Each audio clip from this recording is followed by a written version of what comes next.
Assalamualaikum warahmatullahi wabarakatuh. Halo semuanya, apa kabar? Semoga kalian semua yang sedang menonton video ini dalam keadaan sehat rohani dan jasmani. Nah, perkenalkan, nama saya Marina Natasha, NIM 18058058. Dalam video kali ini, saya akan membahas mengenai salah satu materi di pelajaran Ilmu Pengetahuan Sosial kelas 8 SMP dan MTS. Materinya adalah pelaku ekonomi. Dan untuk kalian semua, jangan di-skip ya. Sebelum saya menjelaskan mengenai materi pelaku ekonomi serta bagian-bagian dari pelaku ekonomi, terlebih dahulu silahkan perhatikan gambar berikut.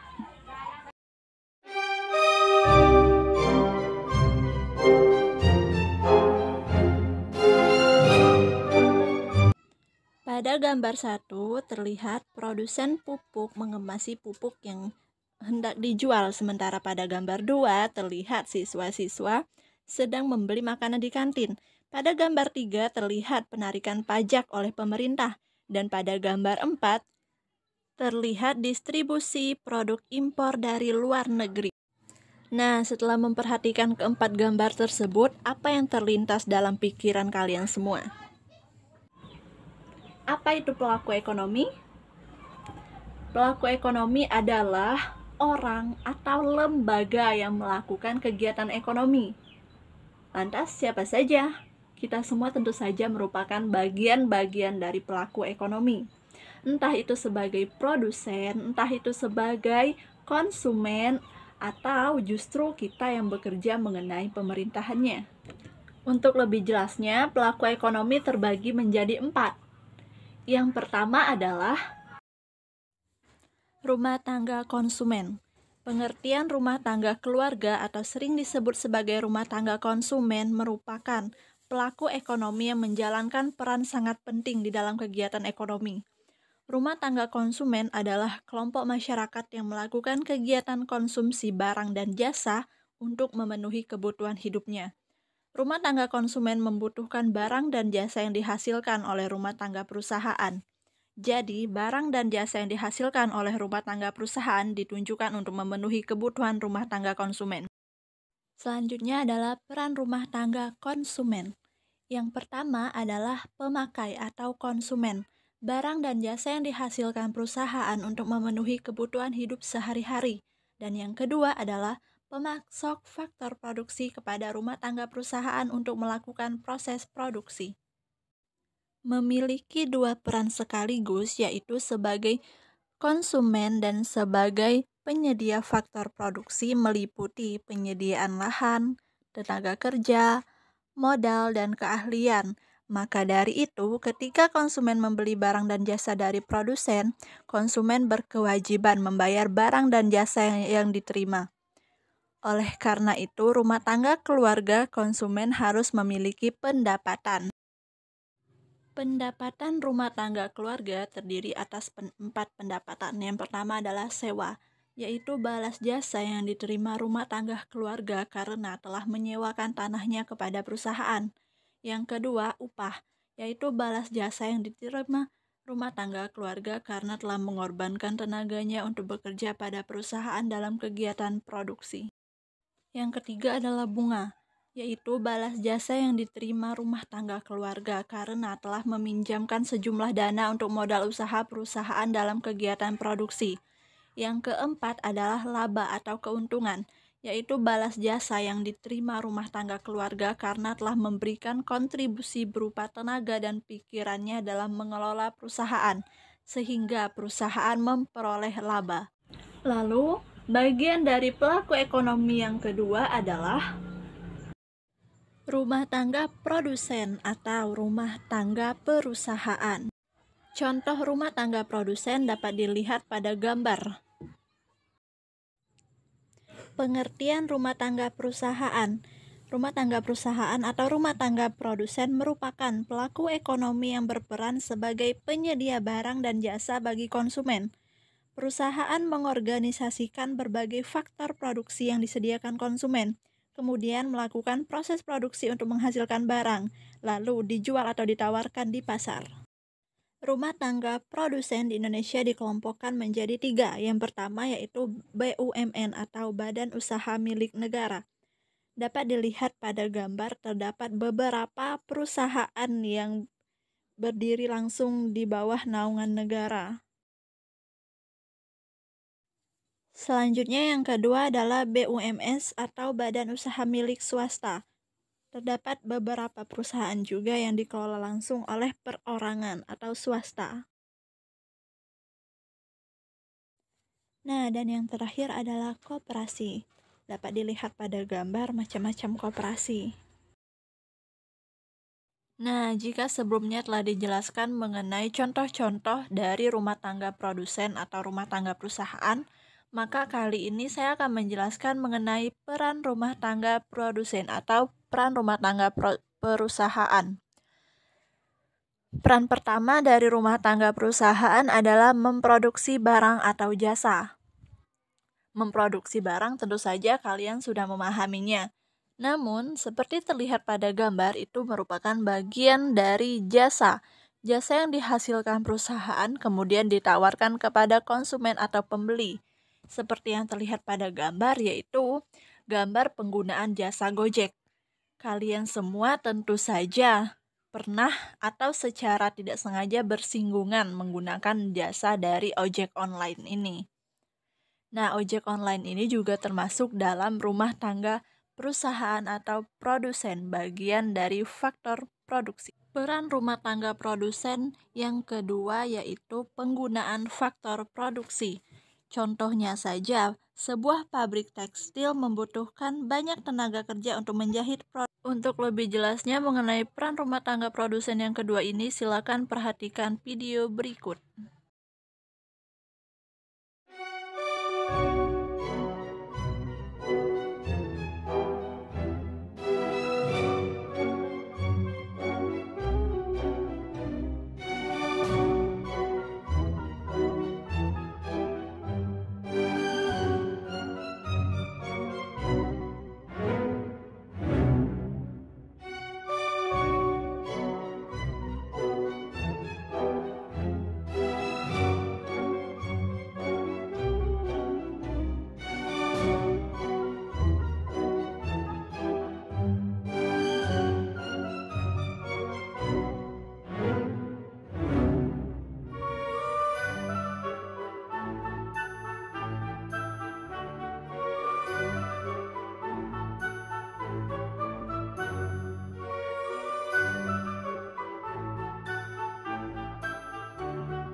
Selanjutnya, bagian pelaku ekonomi yang ketiga adalah rumah tangga pemerintah, terbagi menjadi 3. Yang pertama, regulator.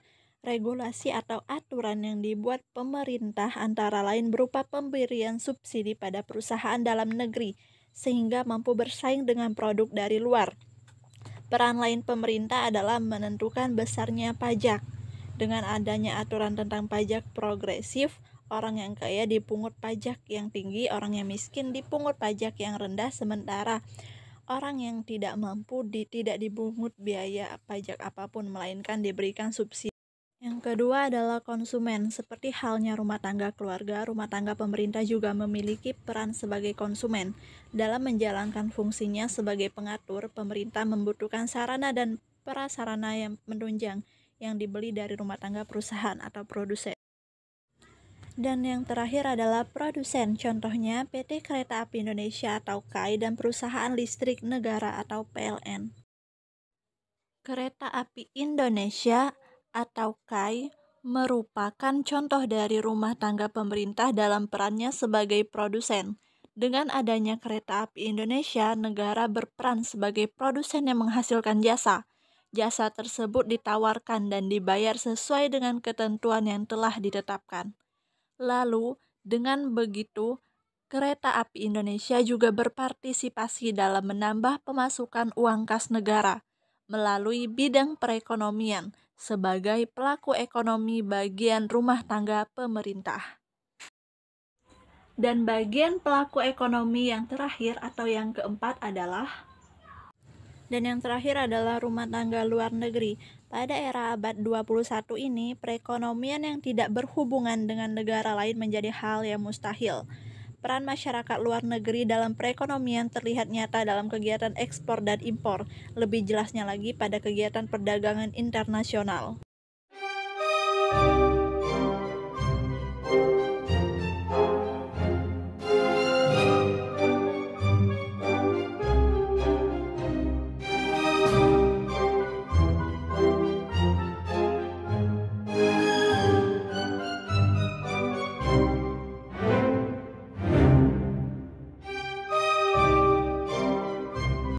Setelah membahas mengenai pelaku ekonomi dan bagian-bagiannya, ternyata menjadi pelaku ekonomi saja tidak cukup. Mengapa demikian?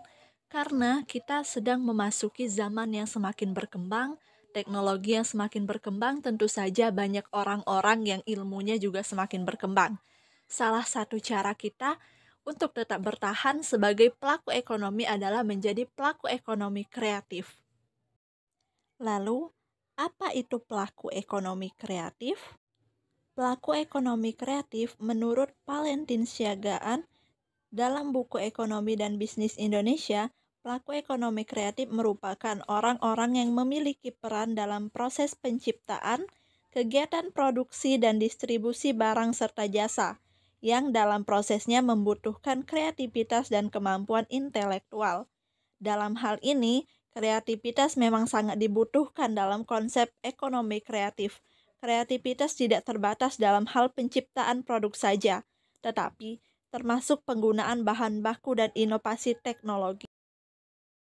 Ciri-ciri pelaku ekonomi kreatif. Yang pertama adalah adanya kreasi intelektual.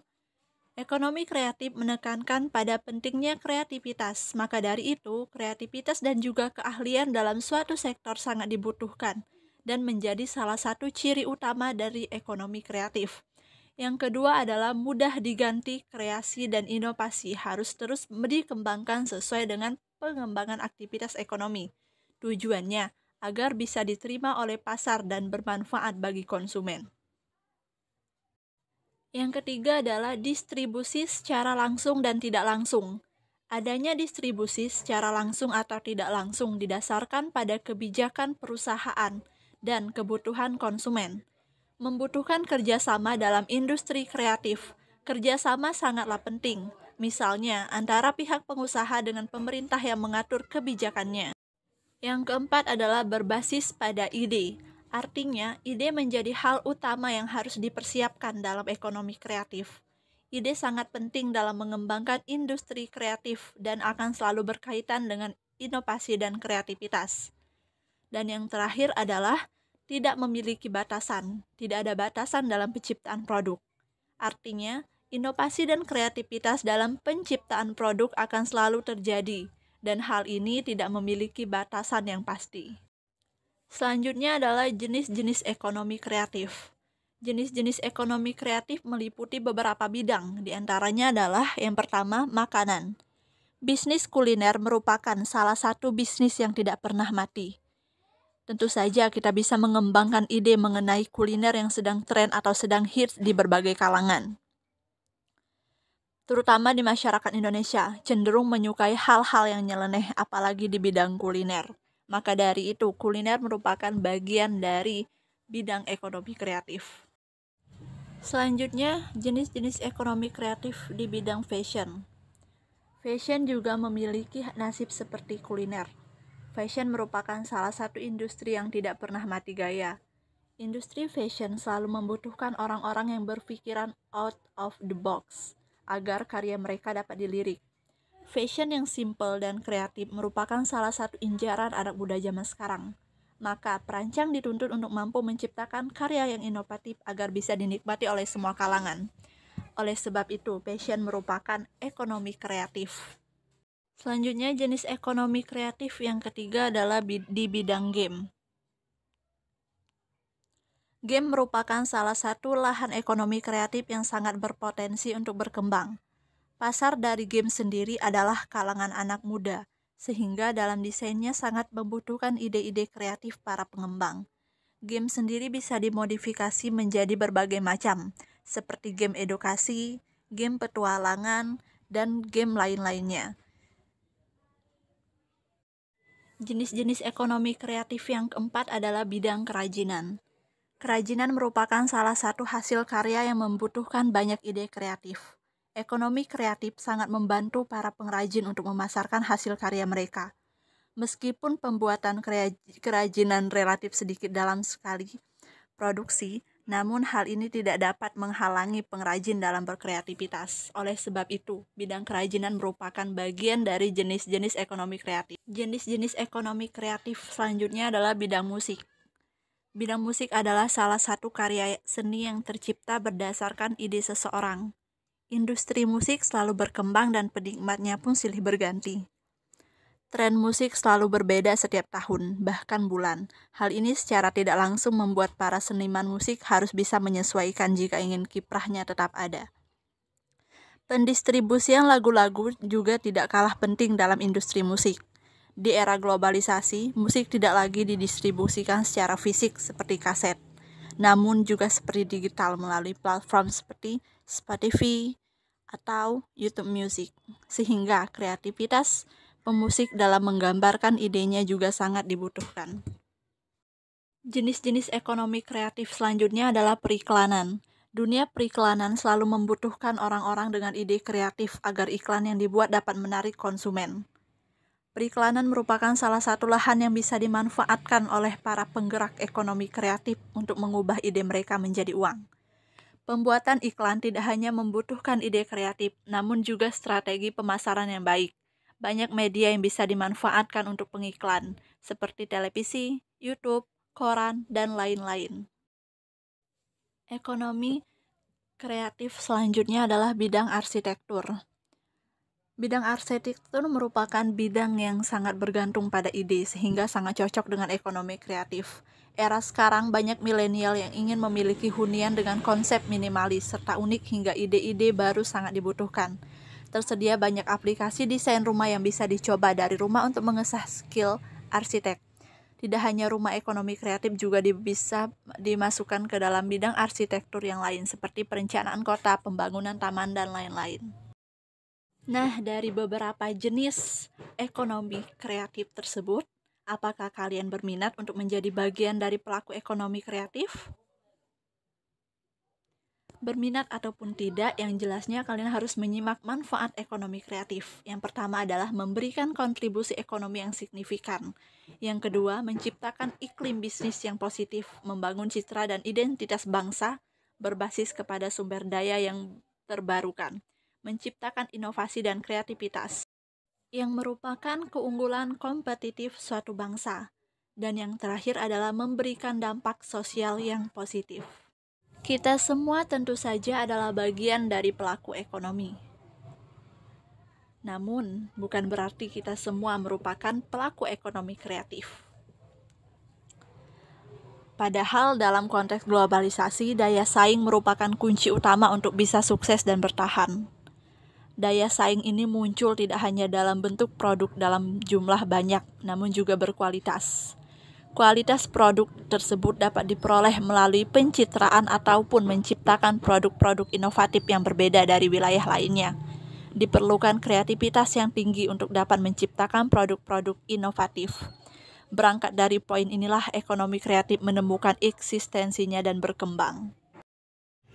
Nah, dari keempat penjelasan tadi, yang pertama yaitu rumah tangga konsumen, yang kedua rumah tangga produsen, yang ketiga rumah tangga pemerintah, dan yang terakhir atau yang keempat adalah rumah tangga luar negeri. Tentu saja, keempat pelaku ekonomi tersebut masing-masing mempunyai kontribusi akan perannya masing-masing terhadap negara dan perekonomian negara.